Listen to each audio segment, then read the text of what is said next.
छत्रपती संभाजीनगरमधून चंद्रकांत खैरेंना उमेदवारी जाहीर करण्यात आलेली आहे।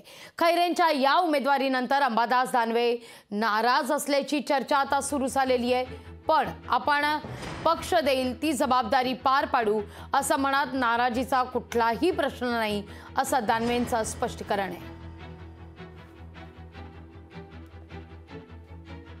हे इच्छा असल्यावर नाही झाल्यावर थोडं बहुत वाटत असतं, पण तो अजून तर खूप बाकी आहे। मला असं वाटतं या जिल्ह्याचं नेतृत्व पक्षप्रमुखांनी माझ्याकडे सोपवलेलं आहे।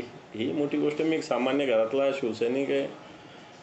एक सामान्य शिवसैनिक म्हणून आज एवढ्या महाराष्ट्रातल्या महत्त्वाची जबाबदारी मला पक्षप्रमुखांनी दिलेली आहे आणि एवढी जबाबदारी दिली तर मी थोडी म्हणतो की येणाऱ्या काळात जबाबदारी मिळत जातील। जी जबाबदारी पक्ष देईल, पक्षप्रमुख देतील, वाटतं ती अतिशय ताकदीनं निश्चित पार पाडण्याचा माझा तरी मनोदय आहे।